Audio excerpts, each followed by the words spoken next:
daily soccer podcast with the Global Sports Podcast Network. Hello everyone and welcome back to another episode of the daily Manchester United podcast. I have a friend this evening. I'm not alone on the episode. I'm hosting tonight, Niall, and I'm joined by Kieran McGinley. Kieran, how are you? I'm all right. I'm okay. I'm sizing up my options for what's to come. We're not in the greatest of form, are we, coming into this weekend? But let's see. Stranger things have happened, but more often now it's 2 United rather than 4. Yeah, exactly. And I mean, weighing up your options, if you were to leave, I hope you have as good as circumstances as Marcus Rashford, because he's just after banging into tonight for Barcelona in the Champions League. I mean, talk about failing upwards. But anyway, fair play to him. I hope he can bring that form back to us at some stage. But we are not here to talk about Rashford for once. We are here to talk about the Chelsea game coming up at the weekend. We had a bit of a look back at our previous results at Chelsea. I thought I had heard a random stat saying that we hadn't lost at Old Trafford to Chelsea in absolutely ages. And we just had to check it out across Transfermarkt. And 2013 at home, Old Trafford, we lost 1-0. Kieran, that's madness. That is. And 12 that's years?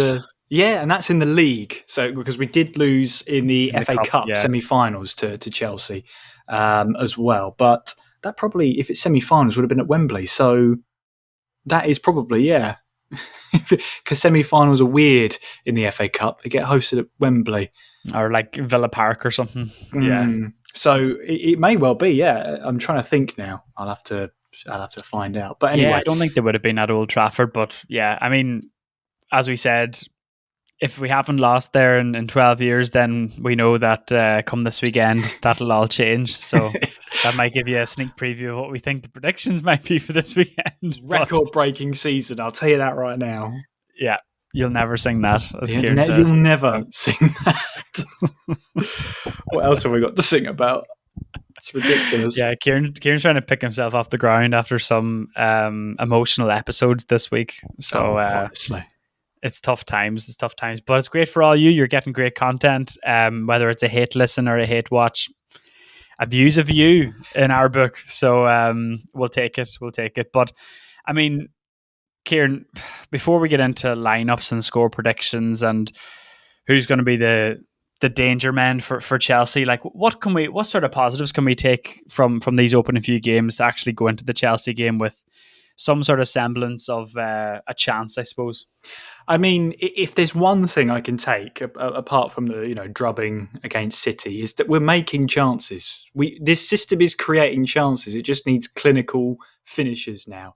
And now we've got a clinical finisher in Højlund who I think picked up 2 goals in his last game for Napoli. You got Rashford out on loan who's just scored a brace for Barcelona as we're speaking tonight. Clinical finishers seem to all be finding their form away from home. Mm-hmm. But, that's just the United way at the moment.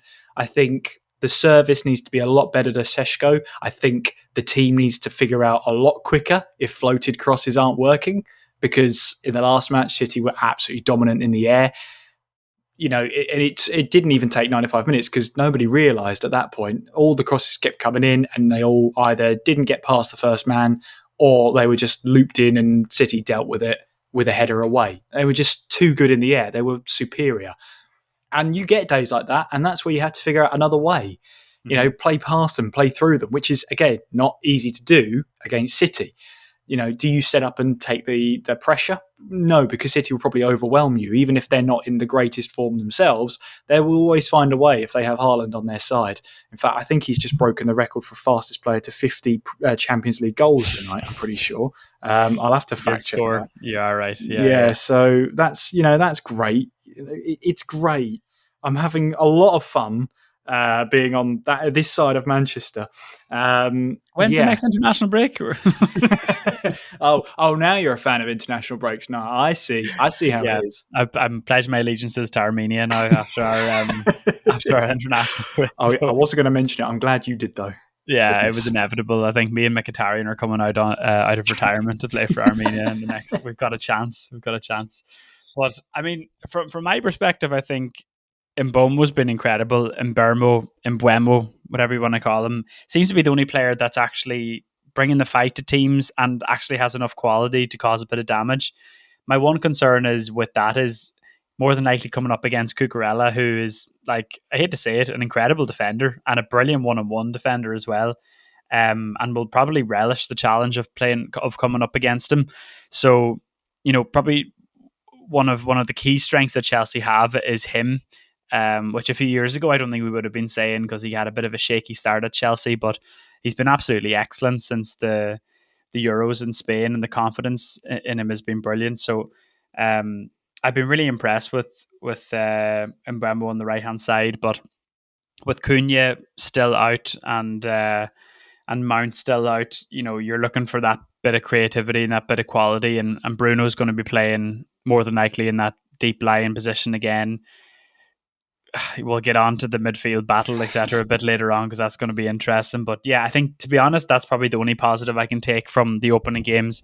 There's been a couple of decent performances from Yoro and Dargu, maybe, but these aren't our mainstay players, which are going to move the needle when it comes to United getting results. It's just more for the future and them kind of being able to survive in a team that isn't playing that well. But yeah, it's not a great position at the moment to be in, is it?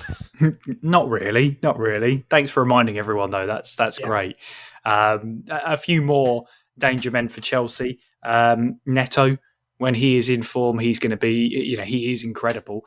I think João Pedro as well is one of those kind of hot and cold players. When he's cold, he sort of, goes past him. 90 minutes go past and you don't really notice him. But when he's in form, he's absolutely lethal in front of goal. He's very, very peculiar player, but I think that's what makes him, the enigma about him makes him so interesting to keep an eye on. But I think Neto's going to be one. Caicedo, I mean, what a player. What a player Caicedo is. He's going to be absolutely, shutting down. He's going to dominate a midfield. I mean, nothing to shut down, but yeah. Well, he can. Very true. Very true. But, you have to open up to shut down. I mean, Chelsea are probably never going to find a Kante ever again. A man who could just run the midfield. He's basically two players in one. But Caicedo is pretty damn close to a player like that. Very good going forward as well, I think. Scored as well in the last game against Brentford that briefly had them 3 points in the pocket before they lost it. Lost a point. And I think Enzo Fernandes, I think he's quite good. He's definitely made a great start this season. I've had my doubts about him at multiple points, last season and beyond.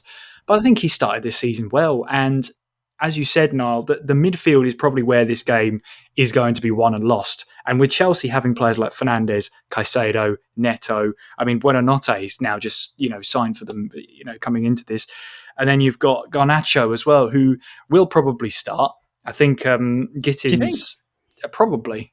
Yeah. I think it's going to be one of those things. I think Enzo Maresca is going to go, you've got a point to prove. He'll have the bit between his teeth. Go on, you start.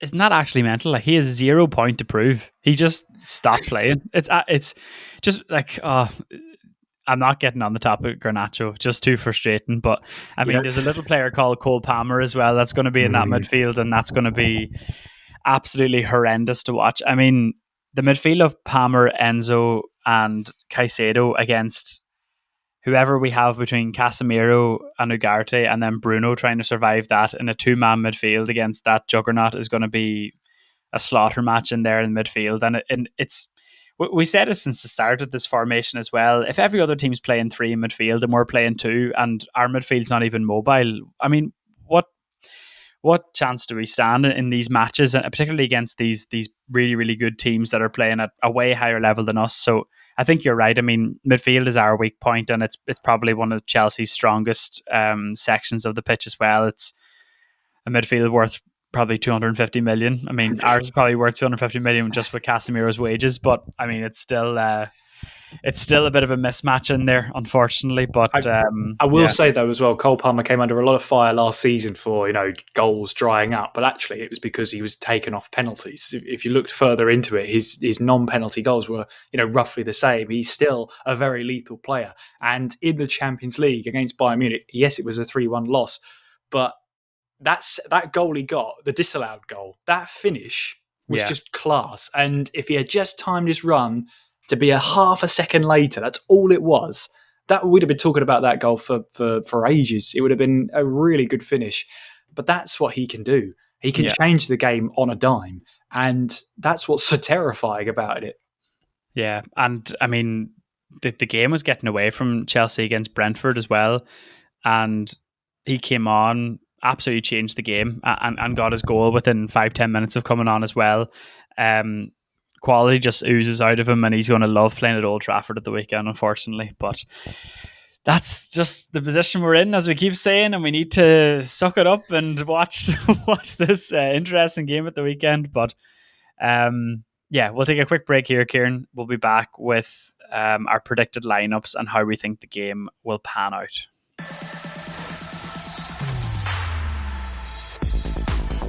Your daily soccer podcast with the Global Sports Podcast Network. Your body is unique.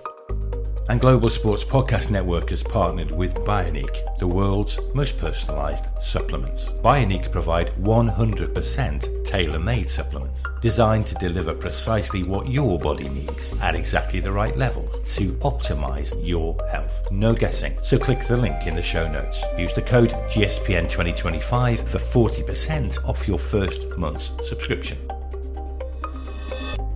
Bioniq. Don't settle for off-the-shelf solutions made for just anybody.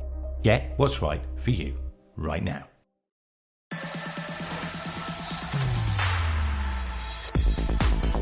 Your daily soccer podcast with the Global Sports Podcast Network. We have a couple of injuries. There's been a bit of rotation in positions with different players and tactical changes for depending on different games, etc. With Ugarte starting against Man City in the league. Kieran, how do you think the team will line up? I mean, there'll certainly be a lineup. There'll be 11 players on that pitch. Try and squeeze on a 12th player there, hopefully. Yeah, just bend the rules a little bit. Bring back the De Silva twins, and then we can have a free sub. That'd be great.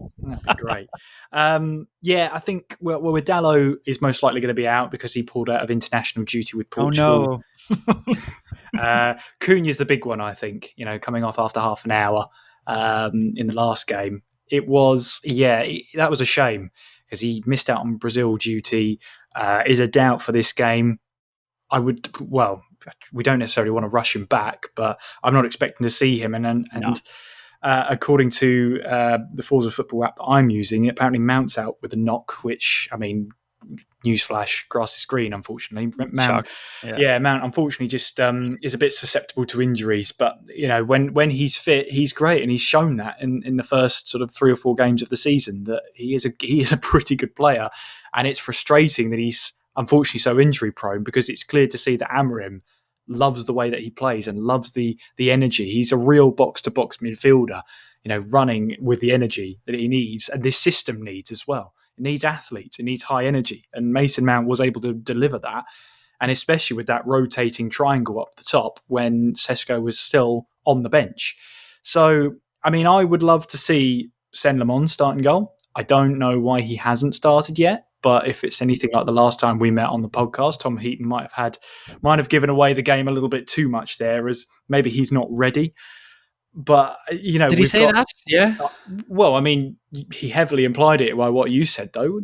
He said he was a good lad, which is concerning. Well, but you don't lead with that. If they were a really good shot stopper, you don't lead with that, do you? It's like you're trying to pluck a compliment, the compliment sandwich. Yeah. That's the first part of the bread. There's good fundamentals. I was like, Heaton, that is not what I don't need that. I don't need good. Seems like he has good fundamentals. No.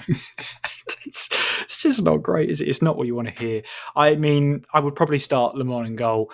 I would probably, wing back wise, I would probably try and put Dalot on the right wing back with Dorgo on the left. Is he fit? Will he be fit, Dalot? Well, sorry, Dorgo. I meant Dorgo. I don't know why I said Dalot. And Dorgo on the left and Ahmad on the right. Okay.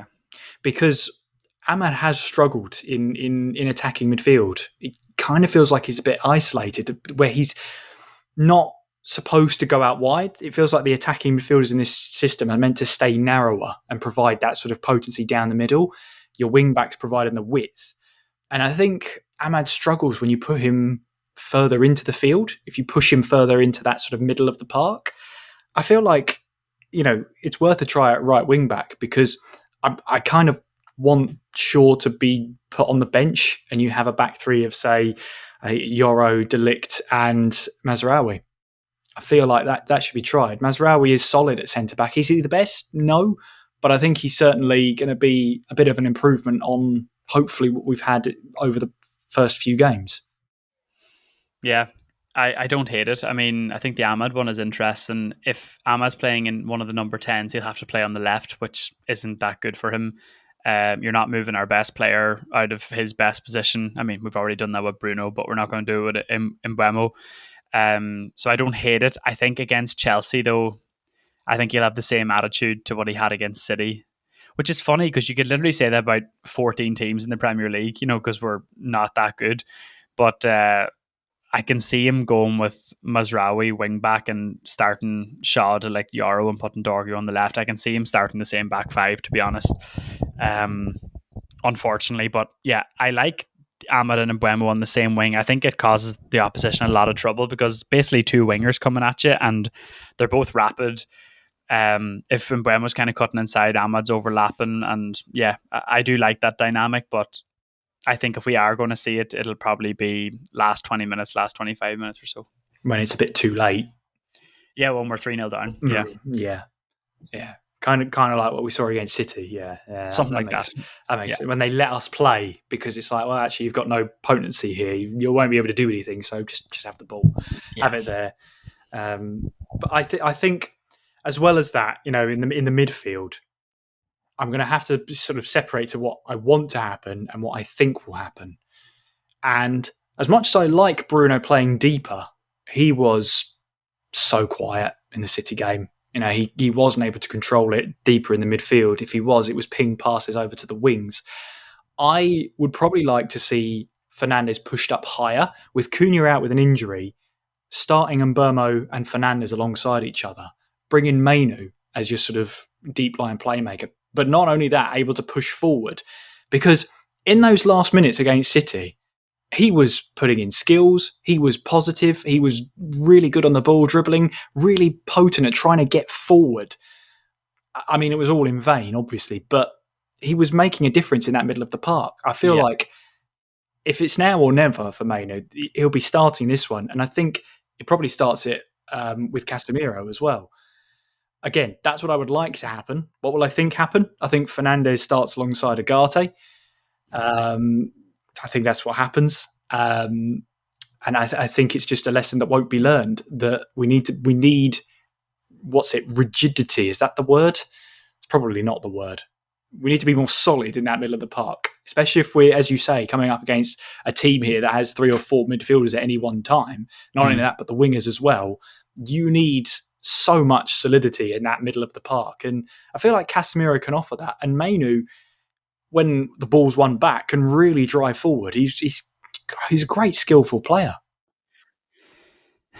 Yeah, it's I mean, we're having the same conversation all the time around our midfield and who you put in there and if the players suit the style. I think it's actually in the minority in terms of an opinion, but I don't think Bruno can play the number 10s in this system. I think he plays the number 10 when there's one number 10, when there's the classic 4-3-3 or 4-2-3-1, whatever, with the number 10, just because of how wide the number 10s end up being. And I think playing with his back to goal as well isn't his best qualities. I like him. I don't mind him in midfield. I just think he needs another person there as well to be more disciplined and have more legs in and around it. So, yeah, it's a tricky one because he's our best player, but I don't think the system suits him at all. It's definitely not built around him anyway. I can see Bruno starting deep lying as well. I just hope he kind of goes with Casemiro this time rather than Ugarte. I think he will because, I mean, Ugarte wasn't too bad against City, but you might as well try Casemiro. You're getting a week off every time you have these games. He only played 20 minutes against City, so he's probably fine.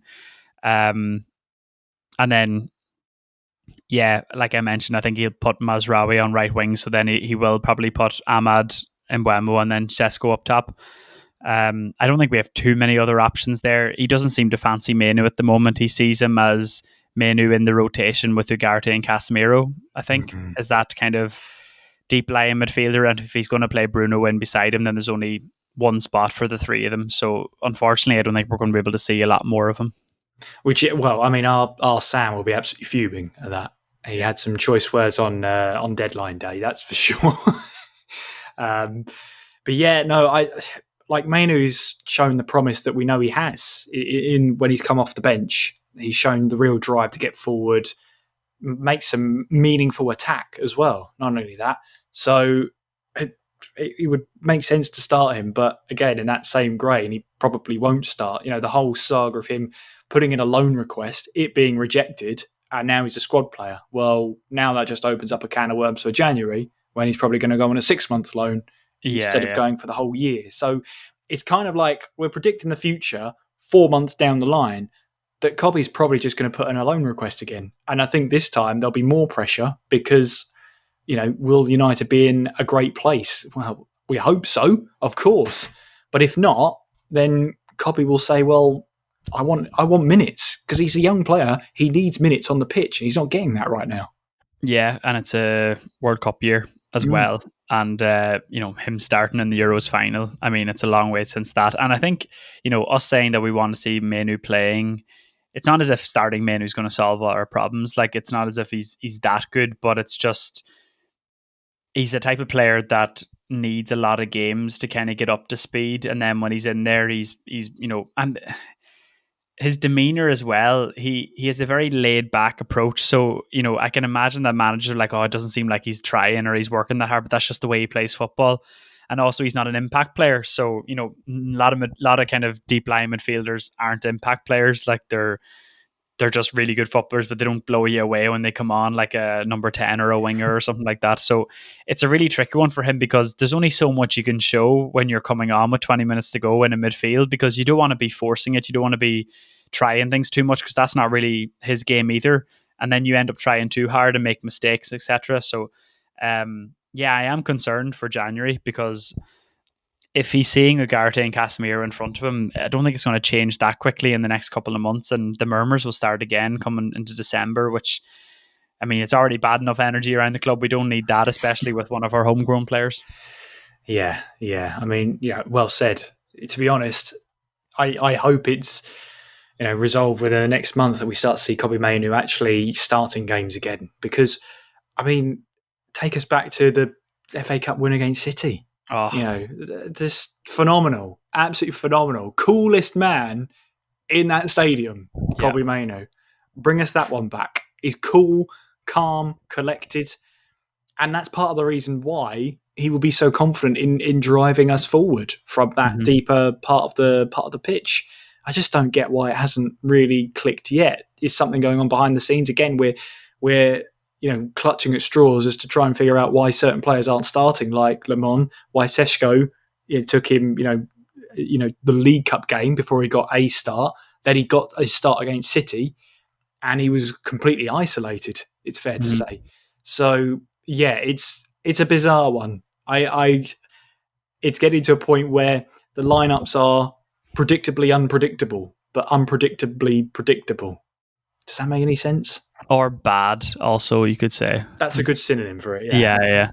But the Meynu one is really interesting. I don't know what your thoughts are on it, but his body profile seems to have changed as well. He's gotten a lot stronger. Like he's gotten a lot more muscle on his body. I don't know if that necessarily suits him. When you look at the way he was playing when he first came on, like that goal against Wolves, the way he was kind of dancing around players, that game against Liverpool in the FA Cup where he was dancing through players, turning very quickly, getting goal. He just seems to be a lot more physically strong.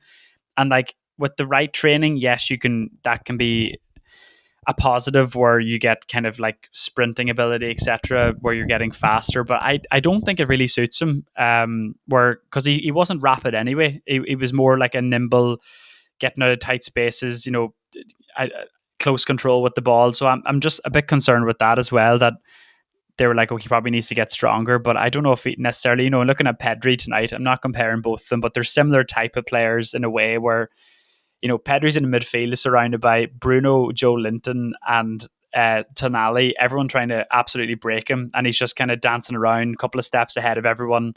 Doesn't need to be that big, just needs to be good IQ and move the ball quickly and be a good dribbler in midfield, which Meynu has all those qualities. So just concerned about that side of it as well. It just seems like an unnecessary thing to do with him. But I don't know if you thought that, but just by looking at him in the pitch, he just looks a lot stronger.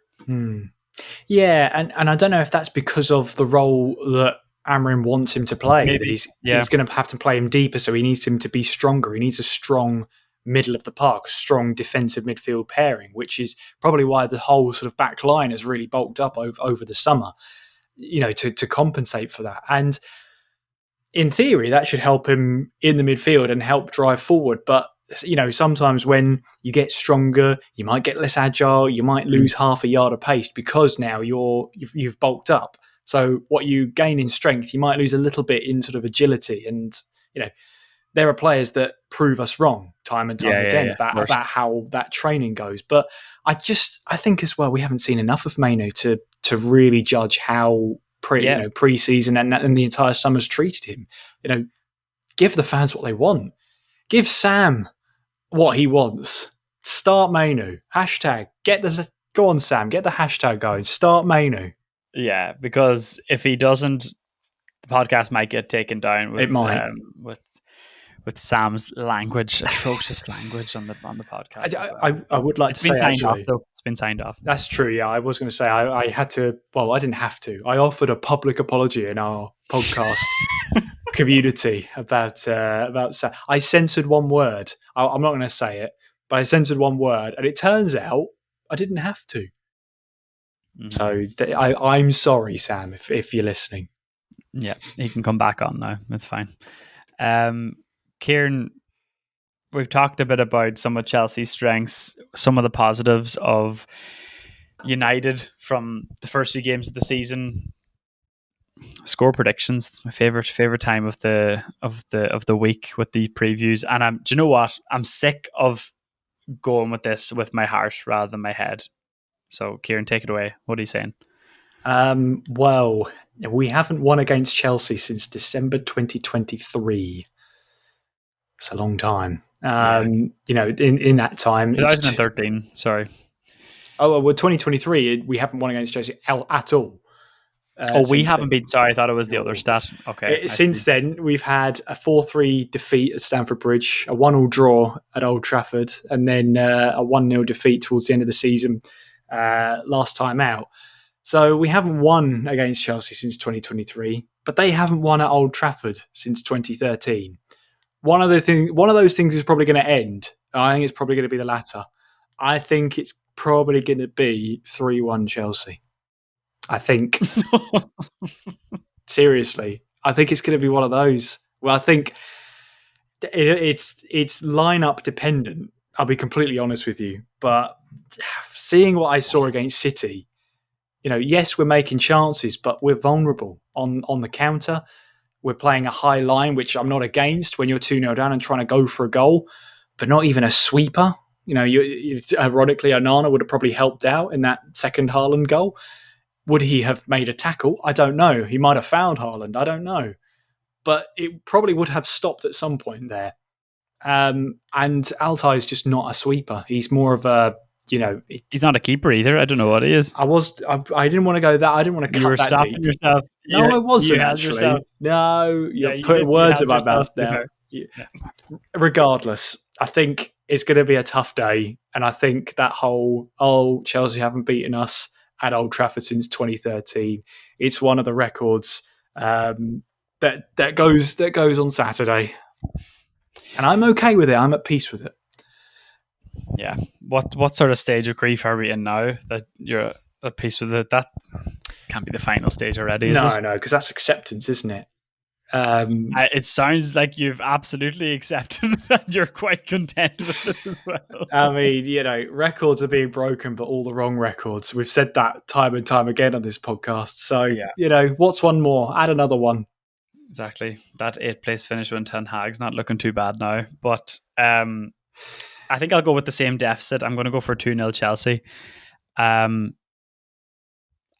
can't see us doing much in this game, to be honest. I think Palmer might run a bit of a riot. I think, Job Header is an interesting one too, because he is that's exactly how I would have described him as well. It's kind of hot and cold, but I just think he's going to have a great time at the weekend. And don't forget as well, if Esteval's fit. yeah. But if Garnacho scores, we might have to take the podcast down. Yeah, we'll pack it up. We're done. I think we'd have to pack it up. Like the Rashford performance tonight, that goal, that second goal was absolutely outrageous. If Garnacho ends up cutting inside from the left and swinging it in above Bioniq into the top right corner, and he goes into the Stretford end, we may as well pack it up. That'd be the season finale, wouldn't it? At that point, it was like, well, we had a good run. We didn't quite reach 200 episodes, but resignation. Would we get sacked, or was it resignation? You decide. It can't happen. It can. It can. It absolutely can.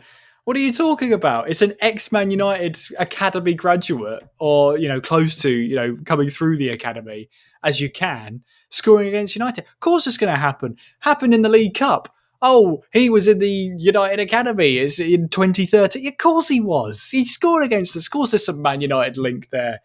The script is written. Garnacho's probably scoring. Be prepared. Just be prepared. It'll be soul destroying, but that's why we're here, right? Yeah. I don't know. Maybe God gives us toughest challenges to his strongest soldiers, and this is what we're going to be. Sunday. Is it a Saturday or Sunday? It's Saturday, 5:30, I think. I was going to ruin the whole weekend. It is, yeah. Can't even watch Match of the Day that night because just. And it'll be first up too. Oh yeah, it's always we're always first on Match of the Day. It's fine, don't worry about it. Yeah, win or lose, never ignored. But we sort of went off the rails there a bit, didn't we? But that's okay. We did, but do you know what? Kind of in line with our team at the moment. So that's fair. Thought we'd keep it nice and natural. But anyway, yeah, that definitely is a possibility at the weekend. With Garnacho, I can see him getting subbed on and just the absolute the roar in the crowd. Honestly, it will be good drama, but if it ends with him with a goal, oh god, I don't know. And if it's the winning goal as well, that's just going to be even worse, isn't it? Yeah, the winning goal. Yeah, exactly. But 3-1, 2-0. I mean, I think that has to be the first time we've both gone for a loss in a prediction. It's gone on way too long. It should have been way sooner, but I think we're always too proud to actually say, we're like, oh, do you know what? Like we could nick a point. Like, no, there's none of that now. There's absolutely none of that. We've seen enough. So yeah, predictions are in. Let's see what happens. Kieran, thank you for joining me. And if you're interested in any of the clips that we have, you can find us on social media at gspnmanunited and get some debate going in the comments. Thank you very much for listening, and we will see you at Old Trafford at the weekend.